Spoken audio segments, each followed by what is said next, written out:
one of the accounts, but not the other.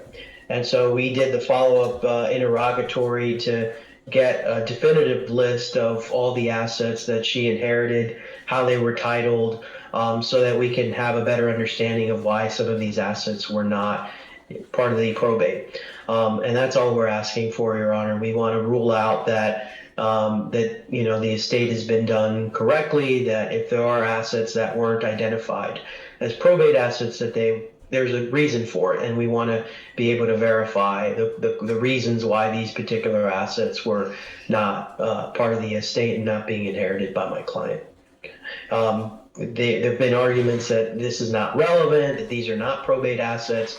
But again, the standard for discovery is likely to lead to the discovery of admissible evidence, and I think it's directly at issue to our objection and us wanting to understand why these particular assets are not part of the estate.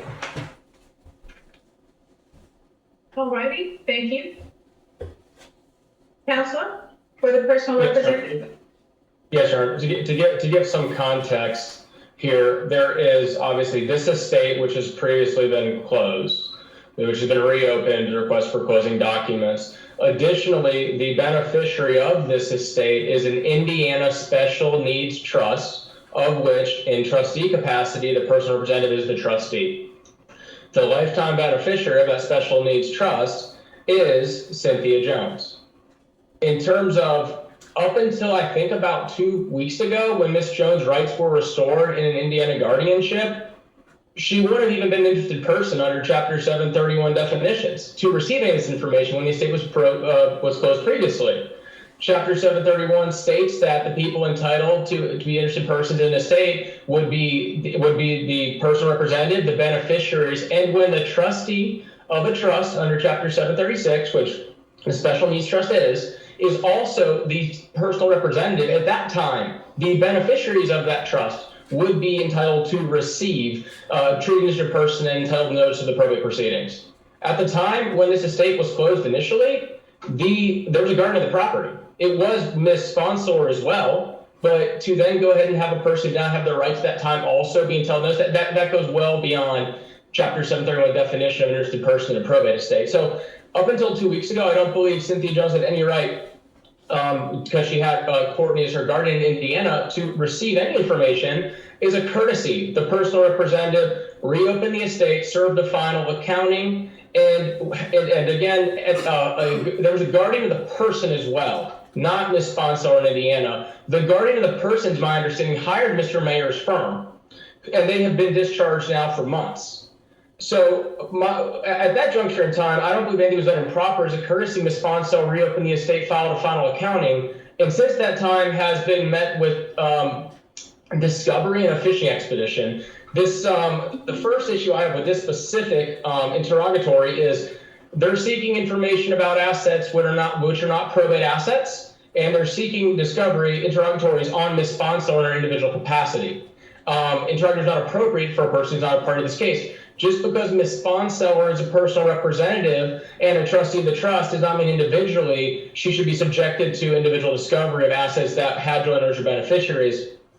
My second issue is that this is asking for a broader request of any bank accounts that are not probate assets. So in terms of a final accounting and questions about where assets are, that would be related if there's a pending controversy before the court about assets. There's no pending lawsuit claiming these other assets that are not probate assets in the PR's control.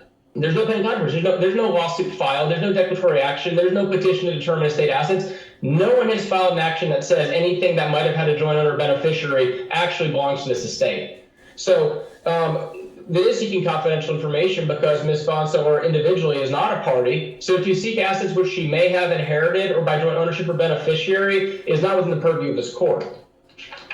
Additionally, I believe that it is not appropriate to allow any discovery under the mechanism used until there's a pending controversy before this court. I believe, therefore, that the motion to compel should be denied. And in the event the court does feel that we should go ahead and give any information that is confidential in nature, I would request it via in-camera review by the court before anything about an individual non-party to this case is provided to opposing counsel on a fishing expedition for non-probate assets. So isn't the statute for joint ownership a presumption and it's rebuttable? Which presumption, Your Honor? There's a presumption that joint, the statute, I think it's 655 something. I'm going off memory. 655. Are you talking about the presumption of convenience accounts, Your Honor? No, a presumption of joint accounts. That the presumption is that the joint owner is the at death, the joint owner becomes owner because it's either the ownership states that it's right of survivorship, or there's a presumption that it is that the joint owner, it was a gift to the other when two owners of a joint account die, and one person dies, there's a presumption that it was a gift to the other individual, the assets in the account, or if the actual signature card specifically says that it was joint owner. But that presumption is rebuttable, and it's rebuttable based upon fraud, or is that correct? Am I not correct on that? Yeah, and I'm going by memory, so you all. I believe your recollection is correct. My understanding of transfer on death accounts, or jointly owned accounts, the signature card typically governs. The signature typically governs whether someone wanted that, and usually they are survivorship property. However, a person could go ahead and file an action, a declaratory action, or seek to go ahead and determine that they are not supposed to, and go ahead and introduce evidence to say, hey, this person is not supposed to be the joint owner, not supposed to be the beneficiary. My concern here. Yeah, and then there's also a the presumption could be overruled by fraud or undue influence, and then they would need to also look at the actual card and to determine what the ownership is. Correct? Yes, Your Honor. I hear your underlying argument is that there's no vehicle to get us there. And undue influence, lack capacity claims have been extended by Florida case law to houses, to bank accounts, to life insurance policies. I've filed many actions on the other side of this, doing that in the case of, I believe, fraud or changes and those types of actions like undue influence. So again, absolutely subject to a lawsuit or challenge if a person believes they should. There's no pending action. Hey, we want more stuff, because the final count did have some stuff we thought should be there from Miss Jones' parent who passed away. That is not it's not grounds for a fishing expedition. There's no pending controversy before this court except, hey, show us that stuff that's not in probate. That's where we are when we reopened the estate when we didn't need to. Miss Jones just got arrested a couple weeks ago. At the time when the estate was previously closed properly, she wouldn't have been entitled to receive that information. The guardian would have. So, as a courtesy, going and providing any kind of information has led to nothing but discovery and attacking the personal representative of a closed date reopened as a courtesy providing accounting. And the response is interrogatories, more discovery, what's going on? We're going to keep fishing until we find something that might let us file a claim. That's where we stand today. All right. So I hear your objection, Counselor. Yes, Your Honor, very, very quickly. The probate was closed and reopened because my client did not receive notice, did not receive a final accounting, and so it was reopened by the personal representative to do that. The pending petition or objection that entitles us to discovery objection to the final accounting. Our objection says that there are certain assets that we believe the decedent had that should have been part of the probate, which are not. And so our entitlement to conduct discovery directly relates to this objection.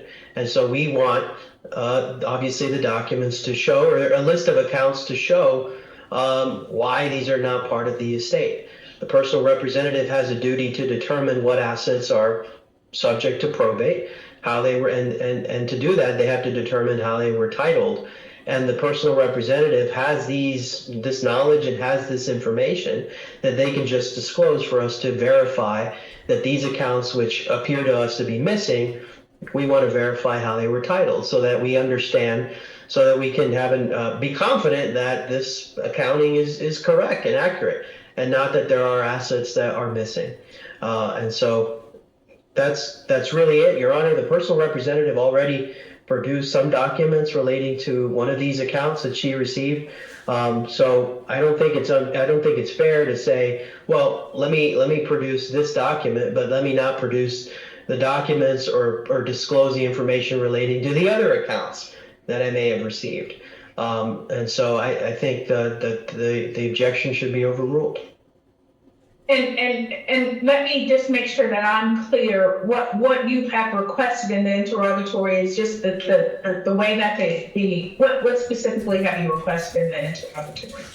I requested for the personal representative to list the accounts that she received, including how they were titled, so that we can understand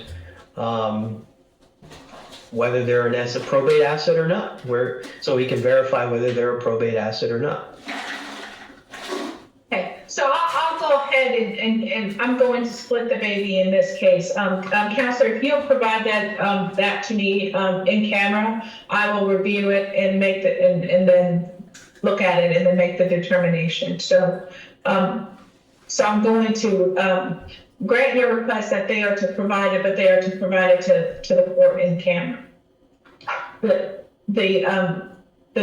titles, so that the court can take a look at it and clearly determine, and then we'll go from there. So, Your Honor, you're seeking. I'm sorry? So you're asking for any accounts that were not probate assets to obtain from the bank either signature cards or beneficiary designation forms from them and then provide those in camera?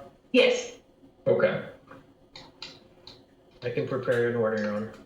Okay, I'm going to give you 30 days because I'm sure it might take you a little bit of time for the bank to provide that information. Okay, so for that, we'll need to schedule some more time, Your Honor. No. Once I get it, I'll look at it and then I'll let you know whether or not you need to schedule some additional time. And then I'll do a written order. Your Honor, I would request 45 days. Granted. I'm having lots of difficulties for even simple requests for some things from many different banks lately, even things as simple as opening trust accounts and things lately. It's taking much longer in December, so I don't want to be here asking for an extension on day 30. I think Granted. Thank you. You know better than I do, so I have no problem with you asking for additional time. I'd rather give you more time than having to come back. So absolutely. Thank you, Your Honor. All right. Your Honor, Okay, do you need me to draft an order, or will you? Yes, please. If you, Okay. I heard that you said you would draft an order, so that would be great. Thank you, Your Honor. Thanks for your All time. right. Take care, be well. Thank you. Have a good day. Take care.